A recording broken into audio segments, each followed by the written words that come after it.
Zootopia was a film that opened our eyes to a world, and in particular, the world and the story of mammals. Where are the birds and reptiles at? What if I told you I have the answer? In today's video, I have a theory exactly of what happened to the birds and reptiles in Zootopia, and you're not gonna believe it. So stick around to the end because it might actually blow your mind a little bit. So to begin this theory, you're walking through the woods, and one of the things that you notice is a small little mouse. And you immediately think to yourself like, oh my gosh, the thing is so cute. I love it. It's absolutely adorable. Besides people that have a mouse phobia. But let's go back to the story, okay? So you're walking down, you find this little mouse, and then all of a sudden, everything is just hunky-dory. But right next to it, you then see a snake, and your whole day is ruined. But why is that exactly? Why are humans more scared of reptiles than mice? I mean, we all have the fear of the creepy and the scaly and the very unnaturally hairy. Yeah, I hate spiders. I'm just gonna tell you right now.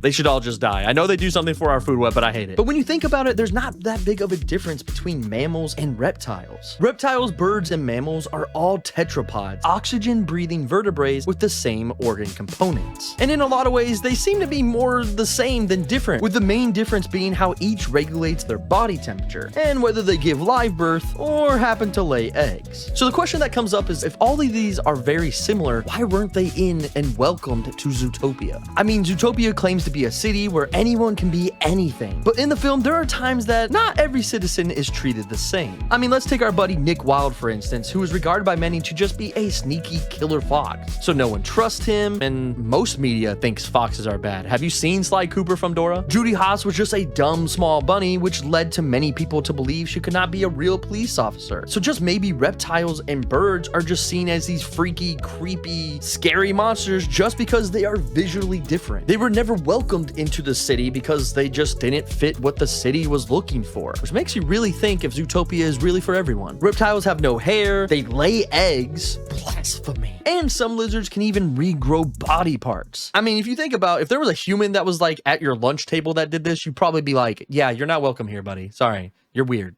And don't say you wouldn't, because I think a lot of us would be very creeped out at first if you've seen a human just regrowing an arm in front of your eyes. And then you have the birds, right? What makes the birds so exiled from Zootopia? Well, birds are flying, feathered, former dinosaurs. And when you say it like that, yeah, I feel like that's a little bit intimidating if you ask me. I'm pretty sure these animals have the knowledge of dinosaurs back in the day, and I don't think I would want a T-Rex running around trying to eat me either. In addition to being scary animals, some birds and reptiles are insect eaters, like some of the predators in Zootopia, but the grand majority of reptiles today are carnivores. If the mammals allowed reptiles and birds into Zootopia, the predator and prey relationship of 10-to-1 would be completely off balance, making the majority of the Utopia's population pretty nervous. Much similarly to when the predators began to go savage. There could be some bias against these animals because they are predators with very diverse adaptations. So does this answer the question of why there's no birds or reptiles welcomed into Zootopia? Are the people in Zootopia just scared of these animals and don't know what they would do, and so these animals are banned? Well, I have the answer, and it's not just that simple. That can't be the only reason they aren't allowed, because there's actually a little problem with this analysis. So far, I've been describing reptiles and birds as if they are at the same evolved state as all the mammals in the film, without considering if they even have the brain capacity to be as human-like as these other animals. And as we know, evolution is a thing, and they all kind of progress at their own adaptations and how things move along in the animal kingdom. But in this movie, it seems like evolving means that they get scientifically smarter and actually become more human-like and walk around on two legs. Today, even though there are new studies suggesting reptiles are smarter than science once believed, they are still less intelligent and possess lower social complexities. Lizards and turtles have exhibited the ability to learn and adapt into situations, while crocodiles possess a complex social structure. So by just those little scientific standards, reptiles aren't stupid. What really holds them back is actually their pea-sized brains, which relative to their body mass is 1/10 of the ratio. So if the rate at which mammals became the two-legged walking high cognition animals we see in Zootopia was placed upon the reptiles of today, they wouldn't reach the same intelligence level at the same time. Reptiles would actually be behind the mammals. But birds, on the other hand, are a different story. Birds have huge brain power. They can create and use tools, and they pass information from generation to generation, which is considered considered a form of culture that communicate using visual and audio signals, and work cooperatively to breed and hunt. Plus, if you think about the Corvidae, which is a family of birds, they have a brain to body mass ratio just below humans ourselves. If the birds evolved at the same rate as the mammals in Zootopia, they would have been equal to or more evolved than the mammals themselves. So why wouldn't they be able to live in Zootopia? Well, here is where the theory gets kind of crazy, because maybe, just maybe, the prejudice that we see throughout the film existed far beyond just the mammals themselves. What if the mammals actually proposed a truce between all mammals years and years ago, where representatives from all facets of the animal kingdom came together to create unification between all mammals? Sounds kind of bizarre and crazy, but let's be honest, we're seeing animals walk around on two legs in this movie, so I'm sure there's meetings happening all over the place. I think the mammals quickly determined the reptiles had difficulty communicating, and they became fearful of reptiles, as they didn't think they would be able to comprehend and stick to the rules of the society. After all, this was supposed to be a utopian city where everyone was welcome, but you had to understand and follow the rules. Plus, reptiles were almost all carnivores after all, and the mammals didn't want prey to be fearful to join their new cities because of reptile inclusion. So the reptiles were told they would not be allowed to live in the city, of course, because this was only plausible to be able to create that feeling of security and that feeling of safeguard, because they didn't know what reptiles would do. But that might answer the question for the reptiles more deeply, but what about the birds? If this all happened, what was their reasoning for the birds? Well, the intelligent birds were allowed to come, but they were unwilling to leave their biological cousins out in nature on their own, and proclaimed they would begin their own cities. And honestly, if the birds were more intelligent than the mammals, I mean, that just makes sense. They're more progressed than the mammals themselves. So man, do I really want to see like the bird utopian city. Birdtropolis. Yeah, that sounds cool. I like that. Birdtropolis. Disney, make the movie.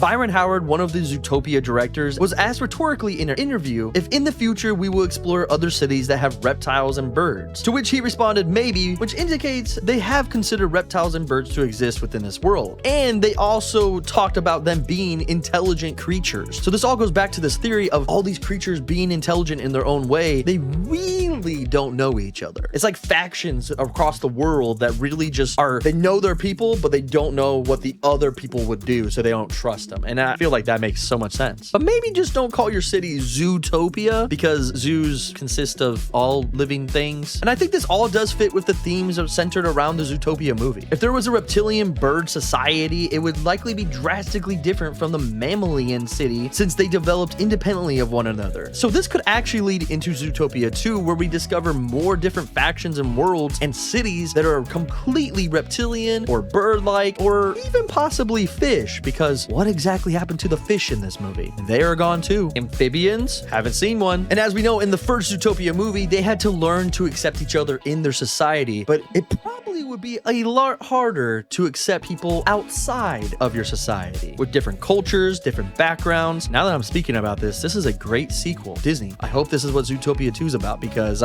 ching ching baby. I don't know if this is all true, but I mean, let's be honest, there's a reason that these animals don't exist in this movie, and I feel like this theory kind of answers and sums it all up. But what are your thoughts? Do you think this theory could be true? And what do you think happened to all these animals? What happened to the birds, the amphibians, the fish, the reptiles? Heck, what even happened to the pets of Zootopia? That's right, the dogs, the cats. We don't see any of them. Maybe a theory for another video. If you enjoyed this video, make sure you subscribe and check out this video right here, because it's more of me. If you enjoyed this video, you'll probably enjoy that one. And I will see you over there. Bye-bye.